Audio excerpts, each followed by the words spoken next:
आप मेरे चैनल को सब्सक्राइब करना ना भूलें। नमस्कार दोस्तों, स्वागत करते हैं आप लोगों का prime classes with MD sir के यूट्यूब चैनल में।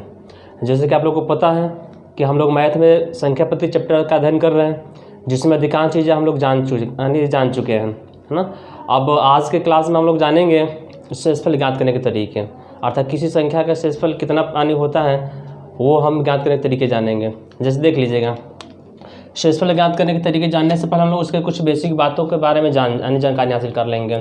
जैसे कह रहा था, मान लीजिएगा कि शेषफल की प्रक्रिया उत्पन्न कब होती है, तो इससे संबंधित आपके 4 तथ्य आते हैं। एक आता है भाजक शब्द, है ना। अर्थात सबसे पहले जानेंगे भाजक होता क्या है। तो भाजक का मतलब हम कह सकते हैं कि जब किसी संख्या में किसी संख्या से भाग दिया जाता है, जब किसी संख्या में किसी संख्या से भाग दिया जाता है तो वह भाग दी जाने वाली संख्या को ही हम भाजक कहते हैं। जैसे इसका रूप आप लोग देख सकते हैं, हम कह रहे हैं कि 5 से 36 में भाग दीजिएगा। तो 5 से 36 में भाग दीजिएगा तो जिस संख्या से भाग देने की बात कही जाती है वही संख्या आपकी भाजक कहलाती है। तो ये हो गया भाजक। दूसरा इसमें तथ्य होता है आपका भाज्य। तो भाज्य किसे कहते हैं या भाज्य की पहचान कैसे करेंगे आप लोग। तो भाज्य का मतलब ये हुआ कि जब किसी संख्या में किसी संख्या से भाग दिया जाता है तो जिस संख्या के अंदर या जिस संख्या में भाग दिया जा रहा है वही संख्या आपकी भाज्य कहलाती है। अर्थात यहाँ पे जो 36 दिख रहा है वही क्या आपका भाज्य है, ठीक है। मतलब जिस संख्या में भाग दिया जाता है उसे हम भाज्य कहते हैं। अब तीसरा तथ्य आता है इसके भागफल, है ना। तीसरा तथ्य आता है इसके भागफल, है ना। अर्थात जब किसी संख्या में किसी संख्या से भाग दिया जाता है तो भाग जितने बार में जाता है उसे ही हम क्या कहते हैं, उसको भागफल कहते हैं। जैसे मान लीजिएगा कि 5 से आपको भाग देना है 36 में, तो 5 का ऐसा फल पड़ता है कि 36 मिल जाए, तो आपका आने भाग जाएगा, अर्थात मिलेगा 7 बार में। 5 7 35, मैक्सिमम 7 बार में जा रहा है। तो इसका मतलब ये हुआ कि जितनी बार में भाग जाता है उसे ही हम क्या कहते हैं, भागफल कहते हैं। जितनी बार में भाग जाता है वो क्या होता है, आपका भागफल होता है। अर्थात यहाँ पर जो 7 शो कर रहा है ये भागफल को शो कर रहा है। अभी बस पहचान करने की स्थिति को शो कर दे रहे हैं। ऐसे पहले से आप लोग को ये पता भी होगा, ये हो गया भागफल, ये हो गया आपका भाज्य, और ये हो गया भाजक, और एक अंतर बच जाता है लास्ट चौथा स्थिति आपका शेषफल। अर्थात शेषफल किसे कहते हैं। तो भाग की प्रक्रिया में जब भागफल की प्रक्रिया पूर्णतः रुक जाती है तो अंत में जो शेष बच जाता है उसे ही क्या कहते हैं, शेषफल कहते हैं। मतलब भाग की प्रक्रिया जब रुक जाती है, जब किसी संख्या में किसी दूसरी संख्या से भाग देते हैं तो भाग देते समय जब भाग की प्रक्रिया पूर्णतः रुक जाती है, अर्थात अंत में प्राप्त संख्या भाजक जब छोटी हो जाती है तो उसी अंत वाली संख्या को क्या कहते हैं, हम लोग शेषफल कहते हैं। अर्थात लास्ट में ये जो बचा हुआ है हिस्सा आपका, यही शेषफल को शो करता है, यही शेषफल को शो करता है ना। और इसी शेषफल को हमको ज्ञात करने के तरीके जानने हैं, इसी शेषफल को ज्ञात करने के तरीके जानने हैं। एग्जाम में इससे जुड़ा हुआ आपके क्वेश्चंस आते हैं, है ना। और ये बहुत महत्वपूर्ण पॉइंट है। ऐसे आप यदि भाग देकर 36 में 5 से भाग दे रहे थे तो शेषफल तो आपका 1 मिल गया, तो इस तरीके से भी भाग देकर आप शेषफल प्राप्त कर सकते हैं। लेकिन इस प्रक्रिया में आपका टाइम ज़्यादा लग जाएगा और हमको एग्जाम में टाइम की बचत करना होता है, ठीक है। तो आप जानेंगे इस शेषफल को ज्ञात करने के तरीका, शेषफल की ज्ञात करने के तरीके देखिएगा आगे। हाँ देखिएगा, शेषफल हम कैसे ज्ञात करते हैं, यहाँ शेषफल ज्ञात करने के तरीके को जानेंगे। अर्थात जब आपके सामने कोई एक संख्या हो, है ना, अर्थात अकेले कोई एक संख्या हो, है ना, और उसमें किसी दूसरी संख्या से भाग देकर हमको शेषफल प्राप्त करना हो तो हम शेषफल कैसे प्राप्त करेंगे। तो इसका तरीका ये है कि जैसे यहाँ पर 9 में क्या करना, आपको 5 से भाग देना है। तो 5 का मैं ऐसा पढ़ता है कि 9 आ जाए या 9 के करीब आ जाए, अर्थात 9 के समीपतम हम तक जाते हैं। तो 5 का ऐसा पढ़ना पड़ेगा कि आपको 9 मिल जाए। तो 5 से कम 5 और 5 गुना का 10, क्योंकि एक बार में पढ़ रहे हैं तो हम 5 तक पहुँच रहे हैं, और 2 बार में पानी पढ़ रहा है तो हम 10 तक पहुँच जा रहे हैं, 10 तक पहुँच जा रहे हैं। यहाँ पर हम शो कर दे रहे हैं। देखिएगा, 5 का पढ़ा एक बार पढ़ेंगे तो ये मिलेगा कि 5 कम 5, 9 में 5 गया 4, एक ये स्थिति हो गई, है ना। और दूसरी स्थिति ये है कि 5 से ही आप 9 में भाग दे रहे थे तो 5 गुना का 10, एक अधिक बार में आप ले गए, है ना। तो ये हो गया -1। अर्थात शेष की यहाँ पर दो स्थिति आ रही है ना। तो शेष की जब आपके सामने दो स्थिति आ रही है तो हम करते क्या है, उस शेष की दोनों अवस्था को आप लोग लिख के चलते हैं ना। उसका इसलिए लिख देते हैं, जैसे देख लीजिएगा यहाँ पर एक बार मिला था +4 और दूसरी बार मिलेगा आपका -1, अर्थात +4 भी शेष कर सकते हैं और -1 भी शेष कर सकते हैं। मतलब इस संख्या में से हम 4 को पूर्णतः निकाल देते हैं तो संख्या 5 से पूर्णतः विभाजित हो जाएगी, अर्थात इसमें शेषफल 4 होगा। या इस संख्या में हम एक को जोड़ देते हैं, एक दे देते हैं तो भी संख्या क्या होगी, 5 से पूर्णतः विभाजित हो जाएगी, तो भी संख्या 5 से पूर्णतः विभाजित हो जाएगी। अर्थात लेकिन अब इस दोनों स्थिति में हम शेष हमेशा किसको मानते हैं, पॉजिटिव वाले को शेष मानते हैं। कभी भी आपको शेष का रिजल्ट बताना होगा, शेष का परिमाण बताना होगा तो हमेशा हम पॉजिटिव में ही बताते हैं, हमेशा पॉजिटिव में बताते हैं। यदि किसी कारण से आपका रिजल्ट नेगेटिव मिल जाए, किसी कारण से आपका शेषफल माइनस में ज्ञात हो रहा हो तो हम उस माइनस वाले शेष को भाजक से घटा करके, अर्थात भाजक से घटा करके यानी प्राप्त कर लेते हैं। जैसे यहाँ पर आपका शेषफल माइनस में -1 प्राप्त हुआ है और हमारा शेषफल हमेशा पॉजिटिव होना चाहिए, तो इस -1 के शेषफल को पॉजिटिव में चेंज करने के लिए करते क्या है, भाजक में से घटा देते हैं। तो 5 में से -1 को हटा दीजिएगा, क्या बचेगा +4, तुरंत आपको वही रिजल्ट मिल जाएगा। मतलब कि कभी कोई स्थिति ऐसी भी आती है कि आप भाग देकर शेष प्राप्त करते हैं तो शेषफल आपका नेगेटिव भी मिल जाता है। तो जब आपका शेषफल नेगेटिव प्राप्त हो तो उसे पॉजिटिव बदलने के लिए जिससे भाग दे रहे थे उसी में से उतना को हम निकाल देते हैं, हटा देते हैं, अर्थात घटा देते हैं। तो जो अब रिजल्ट प्राप्त होता है वही आपका पॉजिटिव में शेषफल होता है और वही एक्यूरेट शेषफल माना जाता है। तो निष्कर्ष आपको यहाँ से यही मिला कि हम कभी भी शेषफल बताते हैं तो हमेशा पॉजिटिव में ही बताते हैं, नेगेटिव में शेषफल कभी नहीं बताते हैं। यदि शेषफल नेगेटिव में प्राप्त हो जाता है तो उस शेषफल को पॉजिटिव में बदलने के लिए भाजक में से हम घटा देते हैं। ठीक है, तो यहाँ पर आपके शेषफल की दो स्थिति आ रही है ना। तो यहाँ से कह सकते हैं इसका शेषफल की वरीयता क्या होगा आपका +4, शेषफल वरीयता किसकी दी जाएगी +4 ना। अब यहाँ पर 6 का ऐसा पड़ पड़े कि 17 मिल जाए तो 6 दूना 12, 6 18, दो बार में 12 जा रहा है, अर्थात 12 से यह 5 अधिक है और 18 से 1 कम है। 12 से यह 6 दूना का 12, 12 से यह 5 अधिक है और 6 18, 18 से यह 1 कम है। तो यहाँ पर इसका शेषफल जो होगा, शेषफल को हम R प्रतीकात्मक अक्षर से प्रतीक करते हैं, रिमाइंडर होता है आपका ना। शेषफल का मतलब क्या हुआ, रिमाइंडर या रिमाइंडर कर सकते हैं। अर्थात यहाँ पर शेषफल हम क्या बताएंगे, +5 बताएंगे, क्योंकि शेषफल हमेशा पॉजिटिव होता है। यहाँ पर यदि आप चेक करना चाहते हैं तो 10 दूना का 20, 20 से ये 7 अधिक है और 10 तियाँ 30 या 30 से ये 3 अधिक है, यानी 3 कम है ना।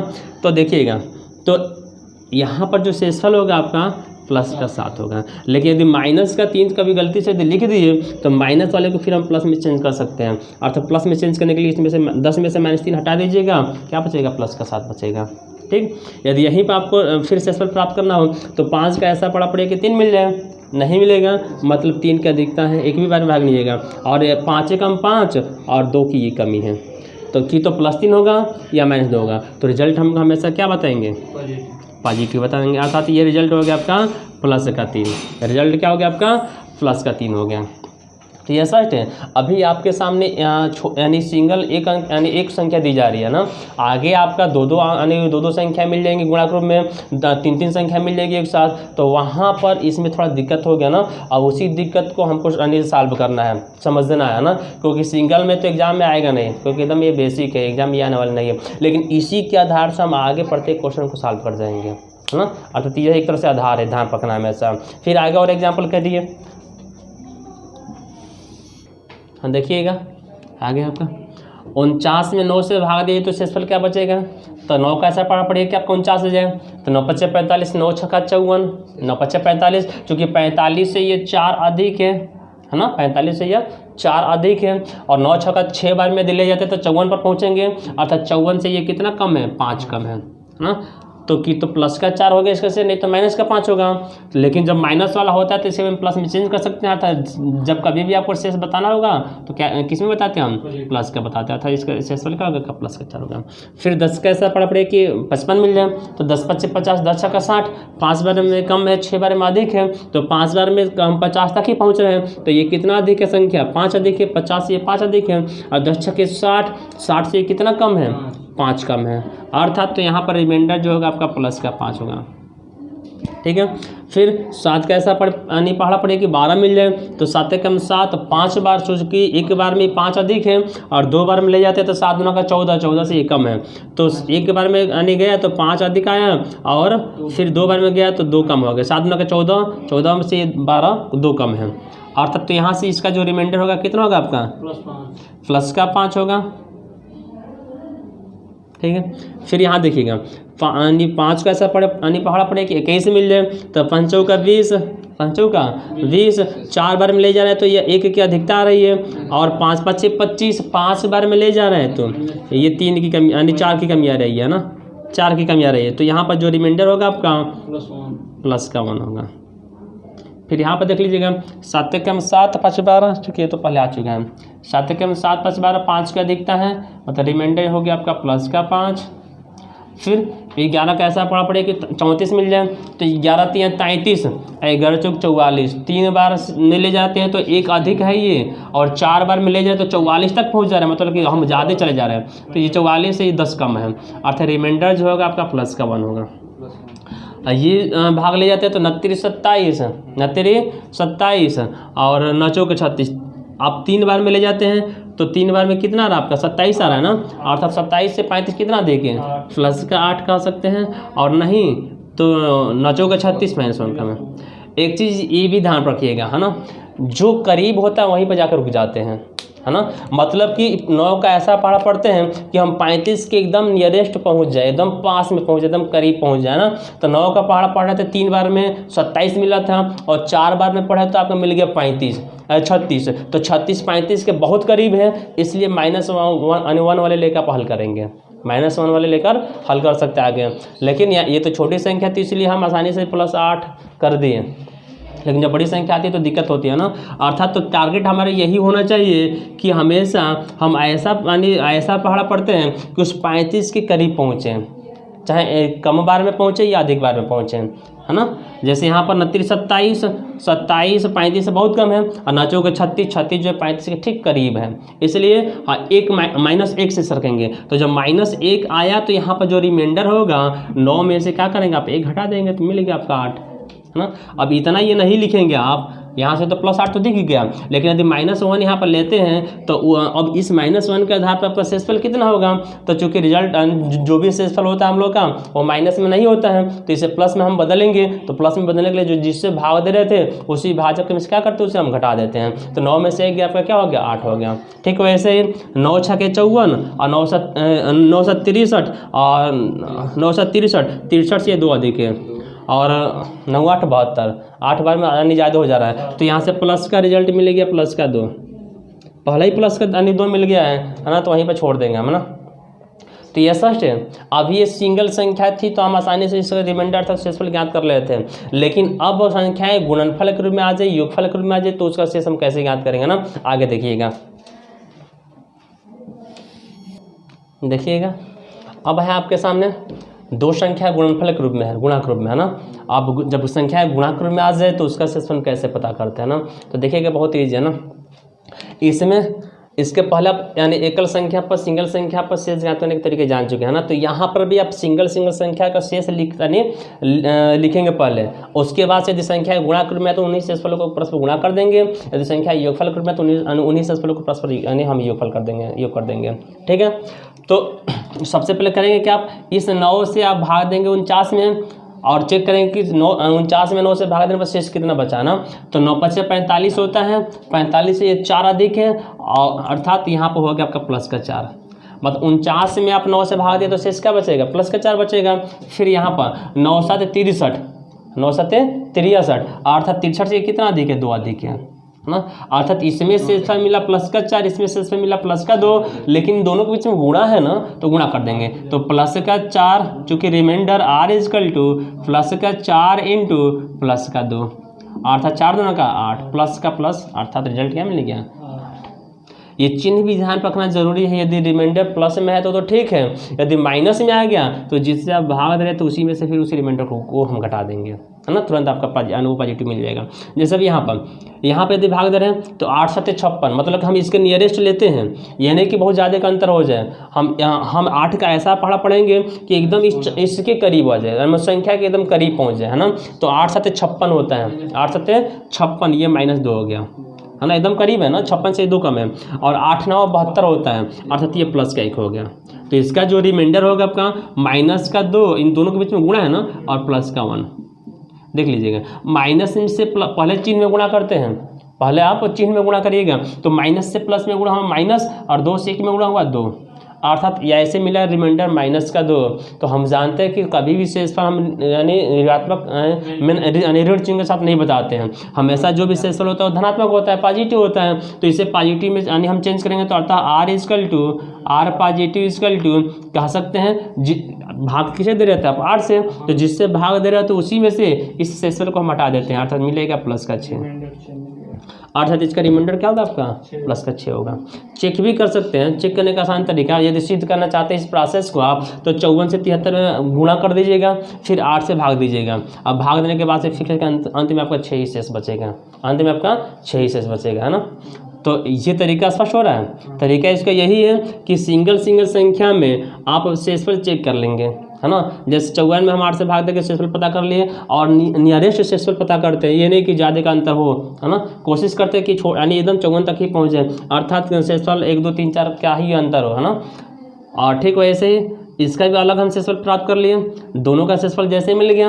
अब इन दोनों के बीच में गुणा का चिन्ह था तो हम गुणा कर देंगे शेषफल में, यदि इन दोनों के बीच में प्लस का चिन्ह था तो दोनों को हम जोड़ देते हैं, यदि दोनों के बीच में माइनस का चिन्ह था तो दोनों शेषफलों को हम घटा देते हैं। लेकिन गुणा करने, जोड़ने या घटाने के बाद से जो रिजल्ट आपको मिलेगा वह रिजल्ट यदि माइनस में है, वह रिजल्ट यदि आपका माइनस में है, तो हमेशा हम उसे पॉजिटिव अर्थात प्लस में बदलने के लिए जिससे भाग दे तो उसी में से घटा देते हैं, क्योंकि शेषफल हमेशा धनात्मक ही होना चाहिए। स्पष्ट है। एक और यहाँ पर चेक कर लीजिएगा, है ना। 10 से भाग दीजिएगा तो ये होगा 10 6 60 और 10 7 70, 70 से ये 4 कम है, या 60 से 6 अधिक है, 6 अधिक भी ले सकते हैं, कोई दिक्कत नहीं होगा आपका ना। अब करीब था 4 इसलिए हम यानी करीब को ले लिए। 10 6 यानी 10 25 50, 50 से 9 अधिक है, और नहीं तो 10 6 60, 60 से 1 कम है ना। जितना छोटा लेंगे उतना बेहतर होगा आपके लिए, है ना। और फिर 10 चौके 40, ये 4 अधिक है ना। और 10 5 50 करते तो 6 कम हो जाता है, तो बड़ी संख्या आ जाती है, तो हमको छोटी से मतलब होता है। अब इन सब में गुणा है तो हम करेंगे क्या, गुणा करेंगे, अर्थात रिमाइंडर r = -4 गुणे -1 गुणे +4। अब देखिएगा, तो इन संख्याओं में परस्पर गुणा है, तो गुणा करने से पहले हम उनके चिन्हों में गुणा कर लेते हैं, है ना। तो चिन्ह अब देखते हैं, चिन्ह यदि यहाँ पर विषम बार होता है तो रिजल्ट हमेशा नेगेटिव होता है, और चिन्ह यदि सम बार होता है तो रिजल्ट हमेशा पॉजिटिव होता है। मतलब यदि -2 बार है, 4 बार है, 6 बार है, अर्थात सम बार है, तो गुणा करेंगे तो हमेशा वो पॉजिटिव हो जाएगा। यदि यही माइनस का चिन्ह आपका 1 बार आ जाए, या 3 बार आ जाए, या 5 बार आ जाए, या 7 बार आ जाए, अर्थात विषम बार आ जाए, तो उन चिन्हों में गुणा करने पर रिजल्ट हमेशा माइनस में आता है। तो यहाँ पर आपका 2 बार माइनस है और 1 बार प्लस है, तो 2 बार माइनस का मतलब माइनस से माइनस में गुणा हो गया आपका प्लस, अर्थात ये चिन्ह हो गया प्लस। और 4 से 4 में भाग दीजिएगा आप, 4 से होगा 16, अर्थात 16 तो शेष होगा नहीं, क्योंकि अभी ये जो शेषफल 16 मिला वो 10 से भी ज़्यादा है, 10 से ज़्यादा है, तो फिर इसमें 10 से भाग देकर चेक कर लेंगे, अर्थात +6, है ना। ये चेक करना जरूरी है कि जो अभी यहाँ पर आपको गुणा करने के बाद से जो शेषफल मिला है वह जिससे भाग दे रहे तो उससे ये बड़ा है कि छोटा है। यदि बड़ा आ गया तो फिर से एक बार हम भाग देकर चेक कर लेंगे, फिर से भाग देकर आप छोटा कर सकते हैं ना, क्योंकि 16 तो शेष होगा नहीं, क्योंकि अभी भाग की प्रक्रिया आगे संभव हो पा रही है, इसलिए एक बार और भाग देकर हम चेक कर लिए कि उससे शेषफल कितना प्राप्त हो रहा है। ठीक है, अतः यह स्पष्ट है। मतलब यदि आपके सामने गुणा क्रम में संख्या आ जाए तो आसानी से आप शेषफल ज्ञात कर लेंगे। 1 2 क्वेश्चन और देखिएगा गुणा के ही आधार पर देखिएगा। अब यहाँ पर 3 एग्जाम्पल दे रहे हैं आपको, और संख्याएं अब 2 नहीं 2 से ज़्यादा हैं, है ना, और बड़ी बड़ी भी संख्या हैं। तो जब आपके सामने बड़ी बड़ी संख्या मिल जाए, मतलब 3 या 3 से अधिक अंकों वाली संख्या दिख जाती है, तो उस स्थिति में आप शेषफल कैसे ज्ञात करेंगे? मतलब कि जैसे यहाँ पर 4 अंकों की संख्या है, तो 4 अंकों की संख्या में 17 से भाग देंगे तो आपका टाइम ज़्यादा लग जाएगा। तो ऐसे कंडीशन में करते क्या है, हम अंतिम 2 या अंतिम 3 अंक में भाग देकर चेक कर लेते हैं। अंतिम 2 या अंतिम 3 अंक में भाग देते हैं, जो शेष बचता है उसी को हम लिख देते हैं, वही रिमाइंडर होगा। और नहीं तो नॉर्मली भाग भी दे सकते हैं, जैसे 17 कम 17 और 17 तिया 51, ये 2 अधिक है ना, अर्थ इसका रिमाइंडर 2 हो गया। फिर इसमें भाग देंगे 17 17 8 गया आपका, ये बचा कितना आपका 17 तिया 51 माइनस का 2 है ना, माइनस का 2 है। फिर यहाँ पर 17 5 85 माइनस का 2 है ना, और यहाँ पर 17 17 हट गया प्लस का 1 है ना, सबका रिमाइंडर मिल गया। अब परस्पर सभी संख्या में गुणा है तो हम गुणा कर देंगे, तो गुणा करिए प्लस का 2 इंटू माइनस का 2 इंटू माइनस का 2 इंटू प्लस का 1। अब यहाँ पर तो गुणा करने से पहले हम चिन्ह में गुणा कर लेते हैं, तो यहाँ पर चिन्ह माइनस का जो है वो आपका 2 बार है, तो जब सम बार आपका माइनस का चिन्ह मिलता है तो रिजल्ट हमेशा पॉजिटिव हो जाता है, तो रिजल्ट मिलेगा पॉजिटिव। तो अब सब में अंकों में गुणा करेंगे, तो 2 दूना का 4 दूना का 8 है कम 8 अर्थात ये हो गया 8, और प्लस का 8 का मतलब ये हो कि रिमाइंडर इसका 8 ही होगा। यदि वही रिजल्ट माइनस में आया होता, -8 रहता, तो हम 17 में से 8 घटाकर बताते हैं, है ना, लेकिन यहाँ पर प्लस इसलिए वही आपका रिमाइंडर हो जाएगा।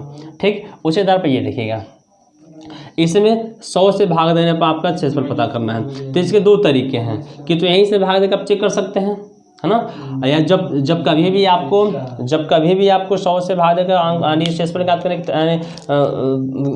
करने के लिए दिया जाए, तो उस स्थिति में आप करेंगे क्या, चेक कर लेते हैं कि क्या ये 100 किसी से कट रहा है कि नहीं कट रहा है, थोड़ा चेक भी कर लेते हैं। यदि 100 किसी से कट रहा है तो कटाकर उसको हम पहले ही छोटा कर लेते हैं, कटाकर आप पहले छोटा कर लेंगे ना, ताकि और आसानी हो जाएगी, है ना। यदि नहीं कट रहा है तो आसानी से हम अंतिम 2 अंकों में भाग देते हुए चलेंगे। यदि 100 से आपको भाग देने की बात आती है, तो यदि ये नहीं कट रहा है ना, 100 से भाग देने पर यदि पूर्णतः ये किसी से कोई पूर्णतः विभाज्य नहीं हुआ, तो हम करेंगे क्या, इस प्रत्येक संख्या के अंतिम 2 अंक में 100 से भाग देंगे, जो शेष बचेगा उसी को लिख देंगे, है ना। तो चूँकि यहाँ पर अभी हम बिन कटाई वाल कर रहे हैं, 100 से भाग देंगे अंतिम 2 अंक में, तो 99 तो 100 कम 100 -1 है, ठीक है। और यहाँ पर ये भाग देंगे तो 100 कम 100 -4 है, और 197 है ना तो -3 है, अर्थात इसका जो रिमाइंडर हुआ आपका -1 गुणे -4 गुणे इंटू -3 हो जाएगा। -3 बार इसलिए रिजल्ट माइनस में हो गया, और 4 तिया 12 -12, तो रिजल्ट रिमाइंडर हमेशा नेगेटिव में तो होना नहीं चाहिए, पॉजिटिव चाहिए। तो 100 में सब क्या करेंगे, 12 हटा देंगे तो ये मिलेगा आपका 88, अर्थात रिमाइंडर 88 हुआ।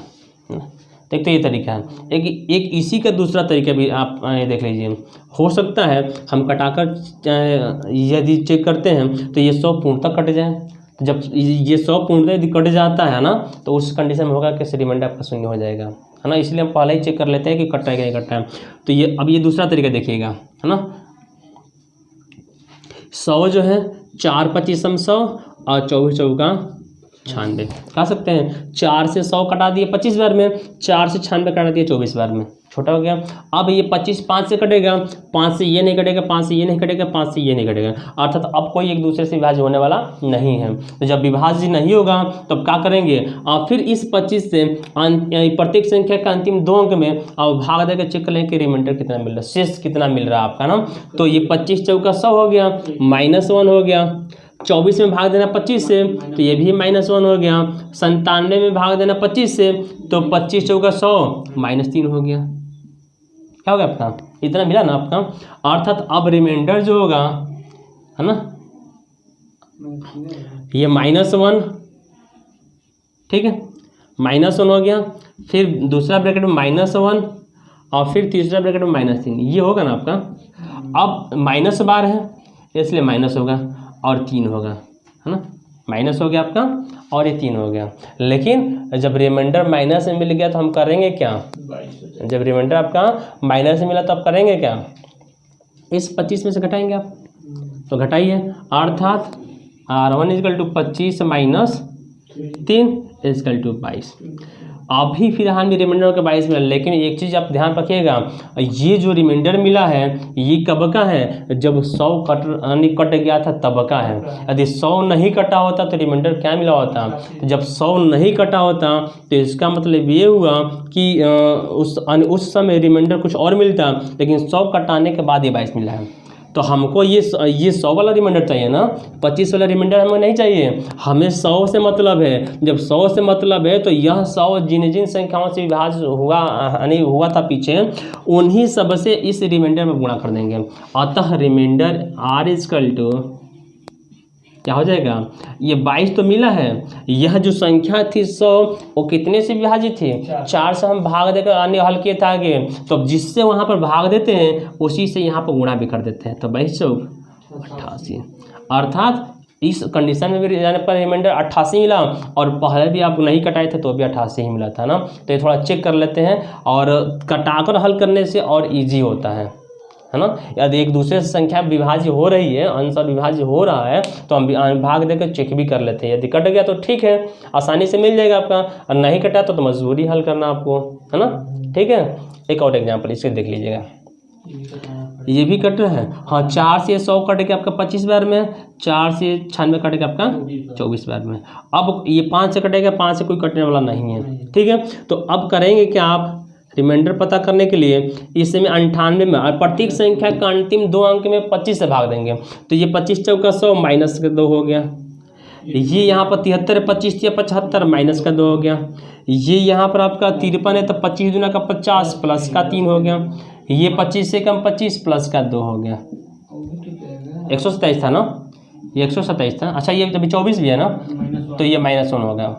अब सबको लिख लीजिएगा, तो ये माइनस का 2 एक बार, इंटू दूसरी बार भी माइनस का 2 था, तीसरी बार आपका प्लस का 3 आया है, चौथी बार माइनस का 1 है, और 5वीं बार प्लस का 2 है।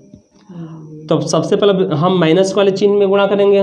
तो माइनस कितना आपका, माइनस 1 बार 2 बार 3 बार, 3 बार माइनस है पूरा में, अर्थात रिजल्ट भी यानी माइनस 20 बार है ना, तो रिजल्ट हमेशा निगेटिव होगा। अब अंक में गुणा कर दीजिएगा, तो 2 से 2 में गुणा करेंगे, 2 दूना का 4, 4 3 12, 12 दूना का 24, और -24 का मतलब क्या हो गया आपका, -24 इक्वल टू, अर्थात रिमाइंडर कह सकते हैं 25 -24 इक्वल टू 1, है ना, क्योंकि रिजल्ट यानी रिमाइंडर हमारा माइनस में तो नहीं होना चाहिए, उससे प्लस में चाहिए। तो अभी मिला हमारा 1, लेकिन अभी यह जो 1 मिला है वह 25 के आधार पर मिला है, और हमें चाहिए 100 के आधार पर। तो 100 जो था 4 से कटा था, इसलिए अतः रिमाइंडर हम कह सकते हैं, अतः रिमाइंडर R इक्वल टू 1 गुणे 4 इक्वल टू 4, अर्थात शेषफल क्या मिलेगा आपका, 4 प्राप्त होगा। शेषफल क्या प्राप्त होगा आपका, 4 प्राप्त होगा। तो यह स्पष्ट हो गया, मतलब गुणा के रूप में यदि संख्या चाहे कितनी बड़ी से बड़ी क्यों ना आ जाए, और चाहे कितनी ही संख्या क्यों ना आ जाए, हम बहुत ही आसानी से इनका रिमाइंडर और शेषफल ज्ञात कर सकते हैं, है ना। यदि बड़ी संख्या आती है तो उसका अंतिम 2 के भाग देकर चेक कर लेते हैं, आसानी से आपको रिमाइंडर दिख जाएगा ना। और 100 से और 10 से चेक करना तो और ईजी होता है ना, क्योंकि 100 से 10 से चेक करने की स्थिति ये होती है कि वो कटने होता है तो कटा देते हैं, और नहीं तो उससे भाग देना और आसान होता है। ठीक है, ज्ञात कर जाएंगे। अब आते हैं हम लोग थोड़ा फैक्टोरियल वाला या योगफल अंतर पर आधारित ये शेषफल ज्ञात करना। देखिएगा, यहाँ पर फैक्टोरियल के रूप में आपकी संख्याएं दी गई है ना, और एग्जाम्पल भी है। इसी को यदि हम सरल करते हैं तो इसमें रिमाइंडर आपका क्या बचेगा, हमें ये पता करना है ना। तो चूंकि स्टार्टिंग में जब हम लोग संख्या पत्ति पढ़े थे, और उसमें एक तरीके बताए थे इकाई अंक ज्ञात करने के तरीके में, तो इकाई अंक जहाँ पर हम बताए थे वहाँ पर फैक्टोरियल वाली स्थिति भी आपके सामने आई थी, है ना। तो वहाँ पर फैक्टोरियल को तोड़ने के तरीके बता दिए थे, है ना, तोड़ने के अन्य तरीके बता दिए थे।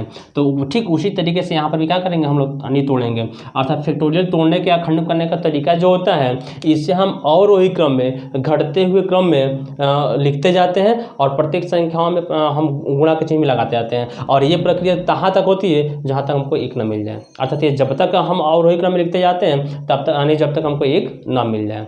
जैसे में यदि कह दीजिए कि 1 का फैक्टोरियल का खंड कितना होगा, तो 1 का फैक्टोरियल का मतलब 1 हो गया। 2 का फैक्टोरियल का खंड कितना होगा, तो 2 गुणे 1, मतलब अवरोही क्रम में, घटते हुए क्रम में आने जाना है, और 1 पर जाकर हमको रुक जाना है। और प्रत्येक संख्या प्रत्येक 2 संख्याओं के बीच में हमारा गुणा का भी चिन्ह यानी लगाते जाने हैं, क्योंकि फैक्टोरियल का यानी फैक्टर का मतलब होता है खंड करना गुणा के रूप में। 3 का फैक्टोरियल का मतलब हो गया आपका 3 गुणे 2 गुणे 1। 4 का फैक्टोरियल का मतलब हो गया 4 गुणे 3 गुणे 2 गुणे 1। ऐसे हम लोग खंड करते हैं। और नोट में आप लोग कहीं नोट भी कर लीजिएगा कि शून्य फैक्टोरियल का मतलब होता है आपका 1। ये कई बार एग्जाम में डायरेक्टली पूछा भी गया है कि शून्य फैक्टोरियल का मान कितना होता है आपका 1। शून्य फैक्टोरियल का मान कितना होता है आपका 1 होता है। तो देख लीजिएगा यहाँ पर आप इसके खंड करेंगे तो ये मिलेगा केवल 1, और केवल 1 का मतलब ये हुआ कि अब यानी 8 से 1 में भाग देंगे तो शेष कितना बचेगा माइनस का प्लस का 1, ये मिलेगा 1 है ना। फिर इससे खंड करेंगे तो 2 गुणे 1 होगा मतलब कि 2 होगा। इससे खंड करेंगे तो 2 होगा। 2 में 8 से भाग देंगे तो इसमें शेष क्या बचेगा आपका प्लस का 2 बचेगा। फिर यहाँ पर 3 है तो 3 का मतलब होगा 3 2 1 अर्थात 3 दूना का 6। 6 में 8 से भाग देंगे तो 8 का में 8 माइनस 2 बचेगा। प्लस 6 कहिए या माइनस 2 हम निम्नतम ही लिखते हैं। फिर 4 पर जाते हैं तो 4 गुणे 3 गुणे 2 आएगा ना, तो 4 से 12 दूना का 24। 24 8 से कट गया अर्थात ये आने 24 8 से कट जाएगा, मतलब यहाँ पर शेषफल 0। इसमें भी अब मिलेगा 24, इसमें भी 0, आगे जितने मिलेंगे सब में अब 0 मिलेगा, है ना।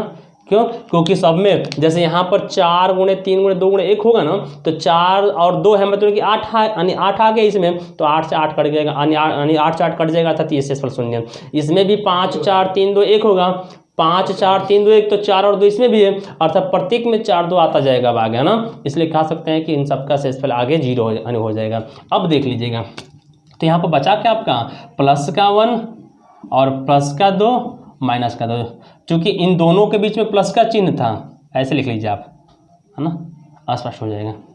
प्लस का 2 और यहाँ पर प्लस है माइनस का 2, ब्रैकेट को ओपन कर दीजिएगा तो प्लस का 1 मिला, प्लस का 2 और माइनस का 2, ये कट गया प्लस का 1।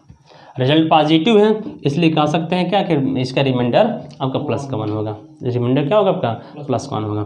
अब यहाँ पर 10 है, इसको देखिएगा, ये स्पष्ट हो गया होगा जहाँ तक उम्मीद देखिए। इस पर आइएगा 10 है तो इस यह भी फैक्टोरियल ही है, तो 1 का फैक्टोरियल तो 1 ही होगा, तो 10 यानी 10 कैसा पढ़ा पड़े 1 मिल जाए, भाग नहीं जाएगा, मतलब प्लस का 1 इसका, है ना, ये प्लस 1 है। फिर यहाँ पर 2 है तो ये प्लस का 2 हो गया। यहाँ पर 3 है, 3 का मतलब क्या हो गया 3 का फैक्टोरियल खंड करेंगे तो 3 का 6 मिलेगा, 6 का मतलब हो गया -4, प्लस 6 कहिए या -4 कहिए, हम छोटा ही लेते हैं। और ये 4 3 12 दूना का 24 और 24 का मतलब हो गया कि -4 प्लस 4, 10 दूना का 20 और 4 24 तो +4। आगे बढ़ेंगे तो 5 का फैक्टोरियल, तो 5 का फैक्टोरियल का मतलब ये हुआ 5 4 3 2 1, तो 5 और 2 उसमें मिल रहा है मतलब कि 10 मिल गया। 10 का मतलब 10 से 10 कट जाएगा।